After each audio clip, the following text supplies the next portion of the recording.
शांति। संकल्पों को रोकने की विधि क्या है? संकल्पों को रोकने की विधि क्या है? एक बच्चा अपने घर में हर रोज जब सोकर उठता है, माँ कहती है, बेटा बिस्तर तहा करके बाहर निकलो।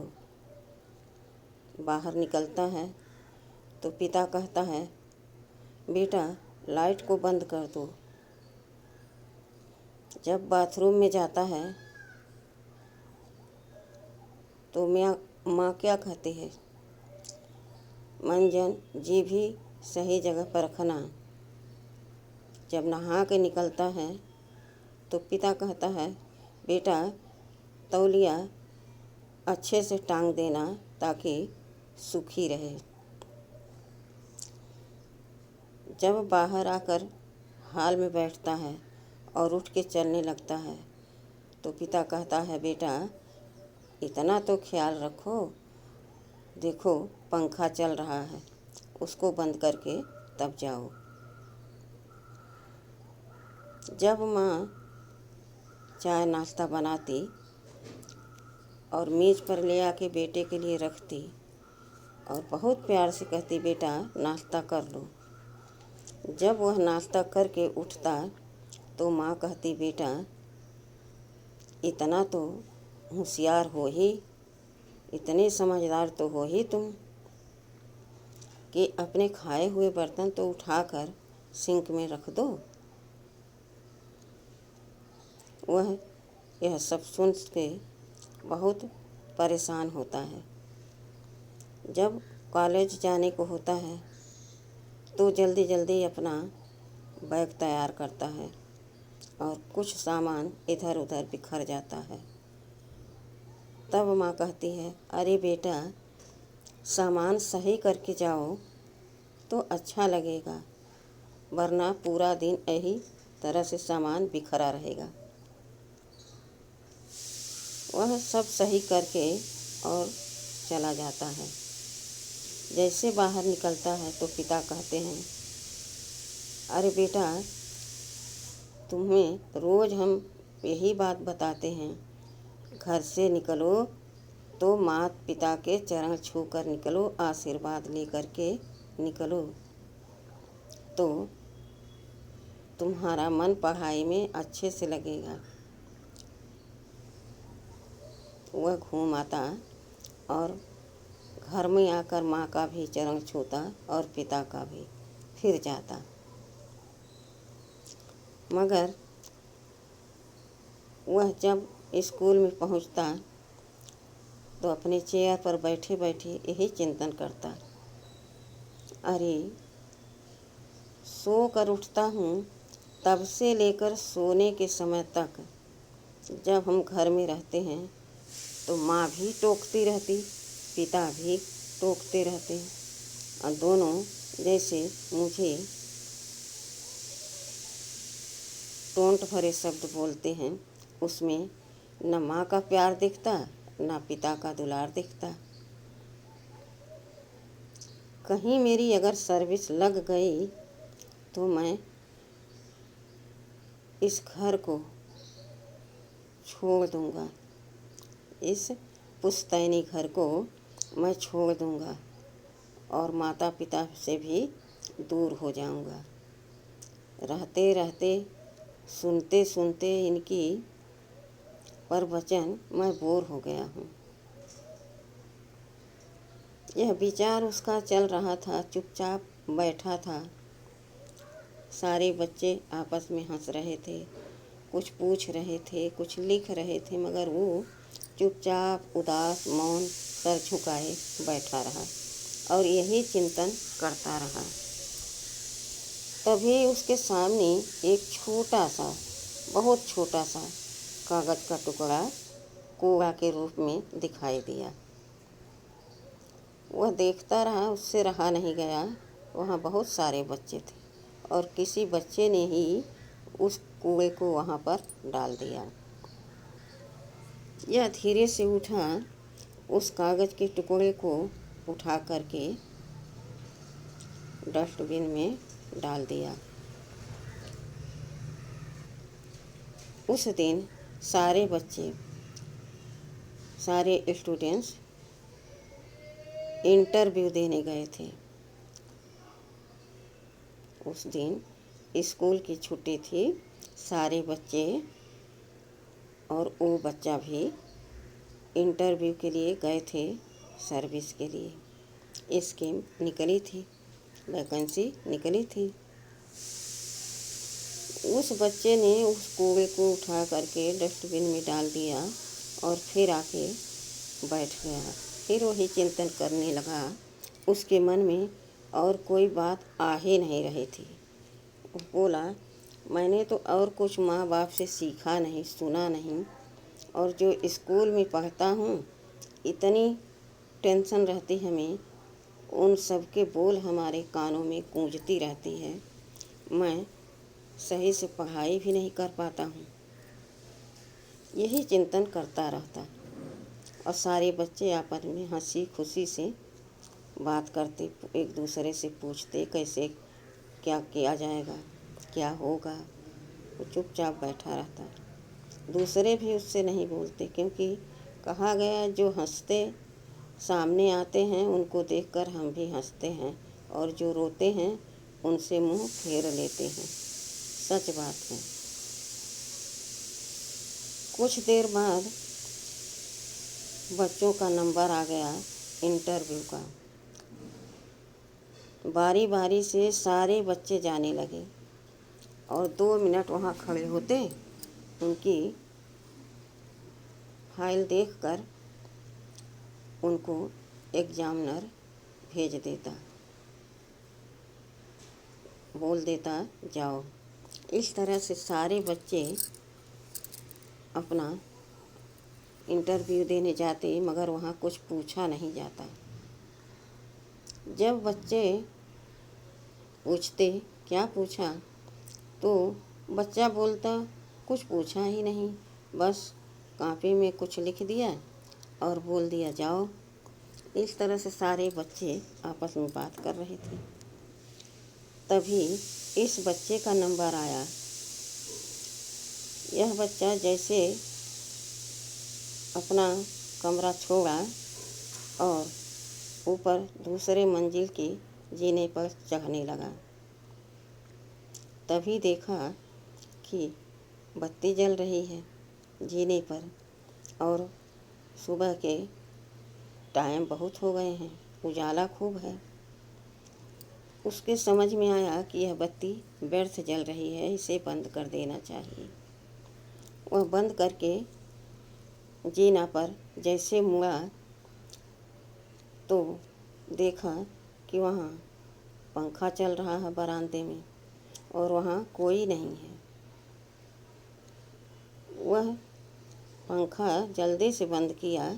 अरे व्यर्थ चल रहा है पंखा, कोई लाभ नहीं, खामखा बिजली बढ़ेगी। यह चिंतन करते हुए वह एग्जामिनर के पास पहुंचा। वहाँ जब पहुंचा तो जो लोग वहाँ जाते, वहाँ कुर्सी रखी थी, तो वो जैसे इच्छा करती बैठ जाते, फिर उसे खिसका के गलत तरीके से चले आते। वह गया, पहले सारी कुर्सियाँ सही किया और फिर एग्जामिनर के सामने बैठा। तो एग्जामिनर ने क्या कहा, बोला कब ज्वाइन करोगे। वह बच्चा चौंक गया, बोला मतलब। तो बोले कि ज्वाइनिंग तुम्हारी पक्की है, ज्वाइन कब करोगे। तभी उसको एक गैलरी में नल का टोटी का नलका खुला हुआ दिखा। वाटर गिर रहा था और टोटी खुली पड़ी थी। यह देखकर एग्जामिनर के जवाब न देने के लिए उसके पास इतना टाइम नहीं। वो दौड़ के पहले गया, नल बंद करके आया और फिर माफ़ी मांगा। सर, वहाँ नल खुला था, पानी गिर रहा था, इसलिए मैं चला गया, सॉरी। उसने कहा, तुम तो फर्स्ट डिवीज़न में आ गए, ज्वाइनिंग तो तुम्हारी पक्की है, लेकिन अभी तो तुम और ऊंचे लेवल पर चले गए, यह देख लो। उन्होंने उस बच्चे को उसका रिजल्ट दिखाया। अब वह बच्चा वहीं पर उदास हो गया और धीरे धीरे जीने से आने लगा। उसके कदम नहीं बढ़ रहे थे।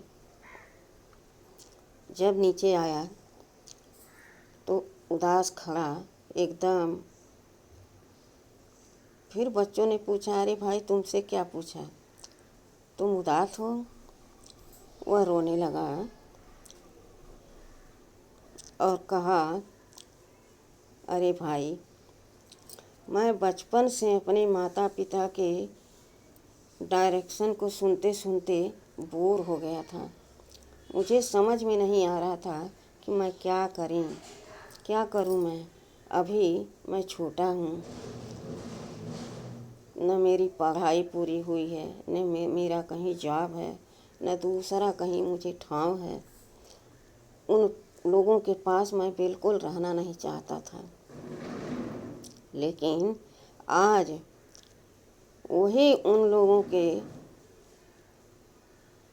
कड़े बर्ताव और सच्ची सोच, कर्म की निष्ठा को ऐसे हमें परिपक्व बना दिया कि आज मैं इसी का इंटरव्यू दे करके आ रहा हूँ और सर कह रहे हैं कि तुम ज्वाइन कब करोगे। यह सुन रहे थे, तभी मुझे एक नलका खुला दिखाई दिया। मैं सर का बिना जवाब दिए वहाँ पहुँच गया। नल बंद करके आया तो सर से सॉरी बोला और कहा, सर, पानी गिर रहा था, इसलिए मैं बंद करने चला गया। सर ने मुझे और ऊपर की एक पदवी दे दी और कहा, लो, तुम अभी सेकंड में थे, अभी तुम फर्स्ट में आ गए हो, कब ज्वाइन करोगे। इसलिए मैं बहुत उदास हूँ। जिनको मैंने गलत समझा, जो अपने खून पसीने से मुझे सींच रहा था और अच्छी शिक्षा दे रहा था, उसको मैं अपना विद्रोही समझ बैठा था। मैं घर छोड़ने का फैसला कर लिया था कि अब मैं इन लोगों के पास इस पुश्तैनी घर में नहीं रहूँगा। लेकिन आज मेरे लिए वही वरदान बन गया। कितनी सफलता मुझे मिली, पता नहीं कब मेरी सर्विस कहीं लगती या नहीं लगती। लेकिन आज उन संस्कारों के कारण, उस कर्म को हैबिट बनने के कारण मेरे संस्कार बन गए थे, मेरे ज़िंदगी के ये सब हिस्से बन गए थे। मुझे यही लगता कि अभी मैं उठ के जा रहा हूँ तो अभी पिता टोकेंगे, अभी माँ टोकेगी, लेकिन मैं यह नहीं समझ पाता अच्छी बात है। अगर कोई कह रहा ऐसे काम करो तो अच्छा ही होगा, मैंने उनको बहुत गलत समझा, इसलिए मैं आज भावुक हो गया हूँ। तो पिता माता की बात का बुरा कभी भी कोई बच्चों को नहीं मानना चाहिए। हाँ, लेकिन आज कलयुग है। आज तो बच्चे बड़े होते होते तो बहुत अच्छे रहते हैं। जहाँ उनकी शादी हुई, तहाँ तो वो अपने माता पिता को एकदम दुश्मन समझ बैठते हैं और एकदम हित पत्नी को समझते हैं। लेकिन वह शिक्षा, वह ज्ञान, वह समझ जो माता पिता दे रहे थे, उसमें रूहानी ज्ञान छुपा था, दिव्यता की शक्ति छुपी थी, पवित्रता की शक्ति छुपी थी। लौकिक पढ़ाई के साथ साथ उसमें रूहानियत का पढ़ाई भी था। मान लो कोई राजा है, देव है, और उसको कोई सामान ही रखने न आए, कोई चीज़ ढंग से पहनने ही न आए, बोलने ही न आए, अच्छा खाना है लेकिन सही से बैठकर खाने ही नहीं आए, तो क्या कहोगे उसको? दैवी कहोगे या आसुरी कहोगे? यही कहोगे ना कि भैया पता नहीं किस आसुरी संस्कार से पले हैं, कैसे माँ बाप थे, और वहीं पर ऐसा संस्कार कि प्रमाण बन गया कि माता पिता का शिक्षा उनके काम में आ गया। तो हमें माता पिता का कदर करना चाहिए। द्वापर से हम क्या किए? कोई सही काम नहीं किए। क्या किए? कनरस लेने के लिए भगवान के तरह तरह के भजन बना के गाने लगे और ढोल मजीरा मृदंग बजाने लगे। बजाते बजाते कहाँ आ गए? कलयुग में।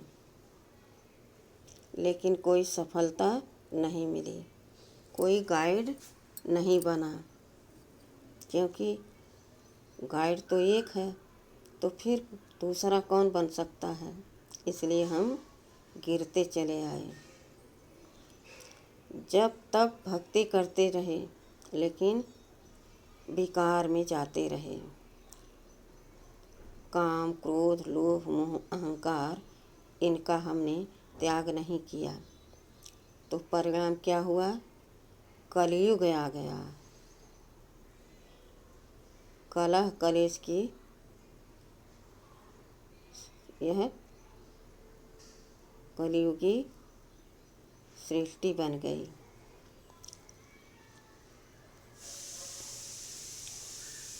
जब हम अपने आप को सोचते हैं बहुत अच्छे हैं, तो कर्म में भी हमें चेक करना चाहिए कि हम बहुत अच्छे कर्म करते हैं।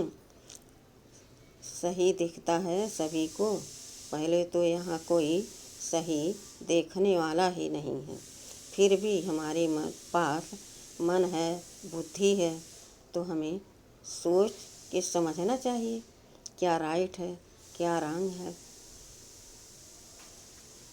जब हम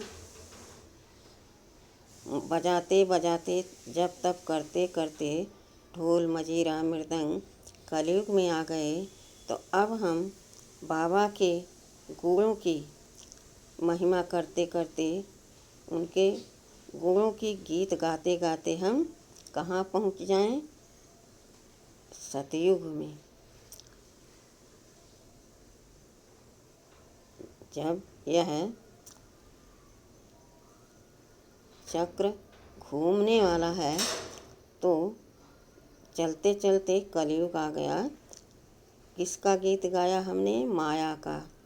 मैं बहुत क्रोधी हूँ, जब मुझे क्रोध आता है तो मैं किसी को भी नहीं छोड़ता हूँ, चाहे हमारे सामने हमारे पिता खड़े हों, उनको भी हम डांट के हटा देते हैं। तो क्या होगा? अहंकार तो बढ़ेगा ना, और जहाँ अहंकार है वहाँ किसका भला चलेगा? कहते हैं ना, उनसे मत अरुझो, वो बिल्कुल आसुरी वृत्ति के हैं, किसी की सुनते ही नहीं हैं। तो अब बाबा आए हैं, अब हम किसी का क्यों सुने? बाबा हमें रोज़ रोज़ कहते हैं, बच्चे मन मना भव, मध्याजी भव, मन ही मन मुझे याद करो, तुम्हें जीवा चलाने की ज़रूरत नहीं है, वाचा में आने की ज़रूरत नहीं है। तो इतना ज्ञान वो माता पिता बिना भगवान के आए अपने बच्चों को समझा समझा के सिखा दिए और एक दिन वह वरदान की तरह साबित हो गया कि माता पिता भी भगवान के समान हैं। माता तो गुरु भी होती है। पहली गुरु कहा जाता है माता को। अगर माता सही शिक्षा देती है तो बच्चे ज़रूर सही रास्ते पर चलते हैं। अगर माता ही नहीं सही है तो बच्चे जहाँ गए जो मर्जी हुआ किए, जो मर्जी हुआ बोले, तो वह दैवी नहीं कहा जाएगा, आसुरी कहा जाएगा। खान पान बोल चाल सब उनके वही आसुरी। दैवी को वो क्या जाने। उनसे कहो कि ऐसे नहीं ऐसे करो तो कहेंगे बहुत ज्ञानी हैं, इनके अंदर बहुत ज्ञान है। खुद को देखो। तो हमें खुद को देखना है, न कि दूसरों को। जब हम सुधरेंगे तो हमें देख करके ज़रूर और सुधरेंगे। अब हमको बाबा के साथ का हाथ का अनुभव करना है। बाबा मेरे साथ हैं, मेरा हाथ उनके हाथ में है और हम बाबा के गुणों के गीत गाते गाते अपने घर पहुंच जाएंगे। कितना अच्छा है। अच्छा, ओम शांति।